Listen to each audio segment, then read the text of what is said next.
मेरे YouTube channel में आपका स्वागत है।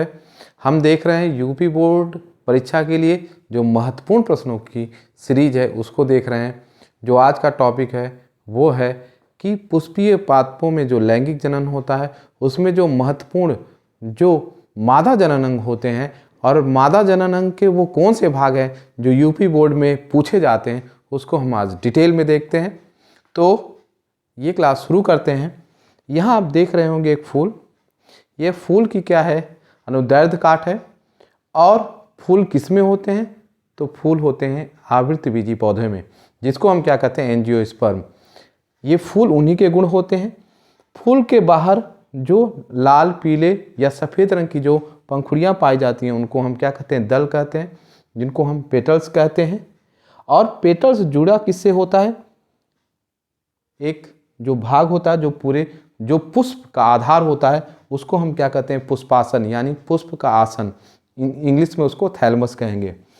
उसके मध्य में कि एक संरचना होती है सुराही की तरह, जिसको हम स्त्री केसर कहते हैं, इंग्लिश में इसको कार्पेल कहेंगे। साथ में यहाँ पे यह तंतु रूप की तरह संरचना निकलती है जिसको हम पुंकेसर कहते हैं। तो इस फूल से हमको यह समझ में आ रहा है कि यह फूल क्या है, द्विलिंगी पुष्प है, बाइसेक्सुअल फ्लावर है। इसी तरीके से अगर हम बात करें पपीता, या हम बात करें भांग में, तो या हम बात करें किस में, खजूर में, तो इसमें जो होते हैं एक लिंगी यूनिसेक्सुअल फ्लावर पाए जाते हैं। जबकि अगर इसको हम मान लेते हैं सरसों का फूल है तो ब्रेसिका कैम्प्रेस्टिस में क्या होते हैं, बाइसेक्सुअल द्विलिंगी फूल पाए जाते हैं। अब इस फूल के मध्य में जो ये भाग आप देख रहे हैं इस तरीके को, इसी को हम क्या कहते हैं, स्त्री केसर, इसको हम गाइनोसियम कहते हैं। यूनिट में रहे तो उसको हम क्या कहेंगे, कार्पेल कहेंगे।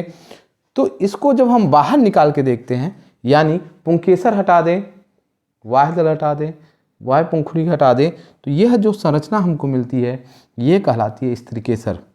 स्त्री केसर का जो अग्रभाग होता है, ध्यान से समझ लीजिएगा जिससे आपका कंसेप्ट क्लियर हो जाए। और इसका नोट्स जो है टेलीग्राम चैनल पे उपलब्ध है, वो मैं लिंक भेज दूंगा इस वीडियो में। तो इसका जो अग्रभाग होता है उसको क्या कहते हैं, वर्तिकाग्र, स्टिग्मा। और वर्तिकाग्र के नीचे जो पतला भाग होता है उसे क्या कहते हैं, वर्तिका स्टाइल कहते हैं। और इसके नीचे आते हैं तो घड़े की तरह ये फूली संरचना होती है जिसको हम क्या कहते हैं, अंडाशय कहते हैं, इंग्लिश में से ओवरी कहते हैं। और आपको जान के यह आश्चर्य होगा कि यही अंडाशय ही आगे चल के निषेचन के बाद, यानी दोहरे निषेचन के बाद यही अंडाशय फल का निर्माण करता है। अब जब अंडाशय के अंदर हम देखते हैं तो एक इस तरीके की संरचना पाई जाती है जिसको हम क्या कहते हैं, बीजांड, ओव्यूल। ये ओव्यूल इसके अंडाशय के मध्य में पाई जाती है। और यह अंडाशय और ये बीजांड जुड़ा किससे होता है, पुष्पासन से होता है, जिसको हम थैलमस कहते हैं। तो यह जो संरचना होती है यहाँ से यहाँ तक, यह पूरी एक स्त्री केसर की संरचना होती है। अब यूपी बोर्ड में सीधा कभी कभी आ जाता है कि बीजांड की संरचना बनाइए। तो अगर हम यहाँ पे इसको जूम करके बड़ा करके बीजांड की संरचना देखते हैं तो यह बीजांड की पूरी संरचना प्रकट होती है। अब ध्यान से देखिएगा, यह जो भाग है बीजांड वृंत, यह बीजांड वृंत, यह भाग पुष्पासन से इस बीजांड को जोड़ने का काम करता है, जिसको हम बीजांड वृंत कहते हैं।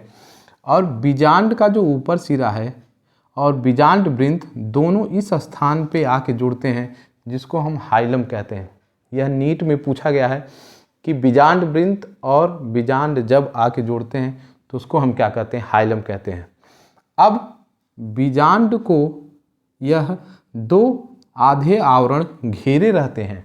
ध्यान से समझिएगा, इस बीजांड के अंदर दो आवरण प्रकट होते हैं, एक बाह्य अध्यावरण और एक को क्या कहते हैं, अंतः अध्यावरण। यह बीजांड की संरचना को क्या होता है, घेरे रहते हैं। और इस नीचे की तरफ यह संरचना क्या होती है, अधूरी होती है। और बीच में एक क्या होता है, छिद्रनुमा संरचना होती है जो बीजांड में प्रवेश करने के लिए होती है। इसे हम क्या कहते हैं, बीजांड द्वार या माइक्रोपाइल कहते हैं। ध्यान से समझिएगा, बीजांड वृंत से सटी हुई जो संरचना होती है छिद्रनुमा, उसे हम क्या कहते हैं, बीजांड द्वार कहते हैं। और इसको हम माइक्रोपाइल कहते हैं। इस बीजांड द्वार के उल्टा यानी जो अपोजिट में जो भाग होता है उसको हम कैलाजा कहते हैं या निभाग कहते हैं। अब इसके जब हम मध्य में आते हैं तो देखते हैं कि जो अध्यावरण है, इंटीग्यूमेंट्स हैं, यह एक सघन कोशिकाओं को घेरे रहती हैं। ये जो सघन कोशिकाएं होती हैं इनमें प्रचुर मात्रा में खाद्य पदार्थ भरे रहते हैं और ये जो कोशिकाएं होती हैं इन्हें हम क्या कहते हैं, बीजांडकाय, न्यूसेलस कहते हैं। यह न्यूसेलस जो होते हैं मध्य में जो जनन कोशिकाएं होती हैं जिसके द्वारा मादा युग्मोद्भिद का विकास होता है उसको पोषण प्रदान करती हैं। और जो ये लाल कलर में आपको जो महत्वपूर्ण संरचना दिख रही है इसे हम क्या कहते हैं, भ्रूणकोश, एम्ब्रियो सैक। और यही वो संरचना है जिसको हम क्या कहते हैं, मादा युग्मोद्भिद, फीमेल गैमेटोफाइट।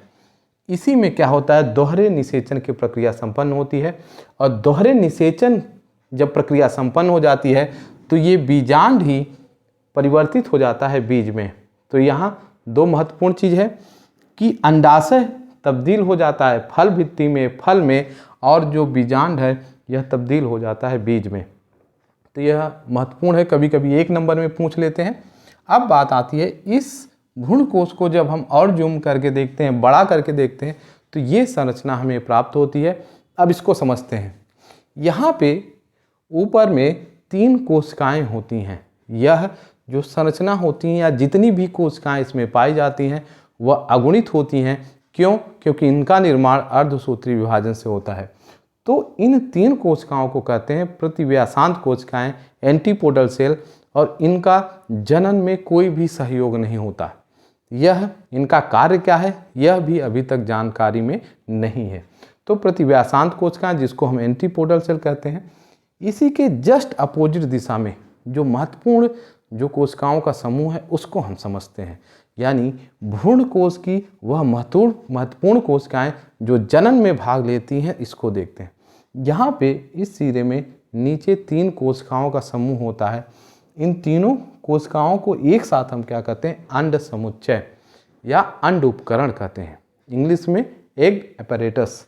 ये अंड उपकरण के में 2 प्रकार की कोशिकाएं होती हैं। एक कोशिका क्या कहलाती है, अंड कोशिका, जिसको हम एग सेल कहते हैं। यह वह सेल है जो निषेचन में भाग लेके भ्रूण यानी एम्ब्रियो का निर्माण करती है। साथ में इसमें 2 क्या होती हैं, सहायक कोशिकाएं होती हैं जिन्हें हम क्या कहते हैं, सिनर्जिड सेल कहते हैं। अब एक महत्वपूर्ण बात, इस सिनर्जिड कोशिकाओं में तंतु, उंगली नुमा तंतु रूप समुच्चय पाए जाते हैं। ये उंगली नुमा जो तंतु रूप समुच्चय होते हैं यह पराग नलिका को आकर्षित करने का काम करते हैं, या सही कहें तो पराग नलिका के लिए मार्गदर्शन करते हैं। उसी तरीके से जैसे कहीं किसी शादी ब्याह में आप चूना डालते हैं तो चूना डाल के आप उसको दिशा बताते हैं कि गाड़ी इस तरीके से मुड़ना है, ऐसे ऐसे रास्ता है और आप कहाँ, शादी के स्थल तक पहुंच सकते हैं। उसी तरीके से ये तंतु रूप समुच्चय जो होते हैं उस पराग नलिका के जो वर्तिकाग्र से चलती है उसको यहाँ तक लाने का काम करती है। अब ये जो महत्वपूर्ण जो अंड कोशिका है, जब ऊपर पराग नलिका से 2 नर युग्मक आते हैं तो एक अंड कोशिका से मिलती है जिससे निषेचन के बाद भ्रूण का निर्माण होता है। जाइगोट बनता है, फिर भ्रूण बनता है, यानी युग्मनज बनेगा, फिर भ्रूण बनेगा। जबकि दूसरा नर युग्मक ये 2 अगुणित केंद्रक होते हैं जिसे हम ध्रुवी केंद्रक कहते हैं। इनसे निषेचन करके किसका, भ्रूणपोष का निर्माण करता है। तो यहाँ पे यह जो संरचना है यह क्या कहलाती है, भ्रूणकोश कहलाती है। इसमें 7 कोशिकाएं, ध्यान से समझिएगा, 1 2 3 4 5 6 और ये 7 कोशिकाएं और 8 केंद्रक होते हैं। 1 2 3 4 5 6 7 8, 7 कोशिकाओं और 8 केंद्रक की ये संरचना होती है। इसी को हम क्या कहते हैं, भ्रूणकोश कहते हैं। और यही क्या कहलाती है, मादा युग्मोद्भिद। और इसी के द्वारा भ्रूण का निर्माण होता है। और जब बीज में ये भ्रूण बनते हैं तो इनको ज़मीन पे डालते हैं तो यही एक नए पौधे का क्या करते हैं, निर्माण करती हैं। तो यहाँ से हम फिर से देखते हैं, यह फूल जो पाए जाते हैं किस में पाए जाते हैं, एंजियोस्पर्म में, जिसको हम आवृत्त बीजी पौधे कहते हैं। और यह द्विलिंगी पुष्प है। इसमें नर जनन अंग और मादा जनन अंग दोनों पाए गए। जो नर जनन अंग होते हैं उसको हम क्या कहते हैं, पुमंग कहते हैं। पुंकेसर उसकी यूनिट है, जबकि जो मध्य में पाई जा रही है स्त्री केसर है। और स्त्री केसर को जब अलग करते हैं तो यह संरचनाएं होती हैं। उसका अग्रभाग वर्तिकाग्र कहलाता है, मध्य भाग वर्तिका, नीचे की ये जो फूली संरचना होती है इसको हम अंडाशय कहते हैं। और इसके मध्य में गुहा में, अंडाशयी गुहा में क्या पाया जाता है, बीजांड पाया जाता है, जिसको ओव्यूल कहते हैं। यह जुड़ी किससे होता है, पुष्पासन से, और जिसको हम थैलमस कहते हैं। एक बात और बता दें, यहीं पे हम सत्य फल और असत्य फल भी समझ सकते हैं कि यदि किसी फल का विकास अंडाशय से होता है, ध्यान से समझिएगा, यदि किसी फल का विकास अंडाशय से होता है तो वह सत्य फल होते हैं, ट्रू फ्रूट कहते हैं। जैसे आम है और अमरूद हैं, ये सारे अनार है, तो यह सभी क्या हैं, सत्य फल हैं। जबकि जिनका विकास किससे, पुष्पासन से हो या पुष्प के अन्य भागों से होता है, उसको हम असत्य फल कहते हैं। और इसका सबसे अच्छा उदाहरण क्या है, सेब है, काजू भी इसका अच्छा उदाहरण है। तो इस तरीके से क्या है, असत्य फल होते हैं। जब यहाँ बाहर आते हैं तो हमें बीजांड दिखती है, और बीजांड के अंदर महत्वपूर्ण चीज़ होता है जिसको हम भ्रूण कोश कहते हैं, एम्ब्रियो सैक कहते हैं। और यही क्या है, फीमेल गैमेटोफाइट। ये वीडियो आपको कैसा लगा, कंटिन्यू आपके एग्ज़ाम के लिए महत्वपूर्ण चीज़ें बताई जा रही हैं। यह वीडियो अपने दोस्तों में शेयर करिए। यदि आप नए हैं तो लाइक करें, सब्सक्राइब करें। Thank you.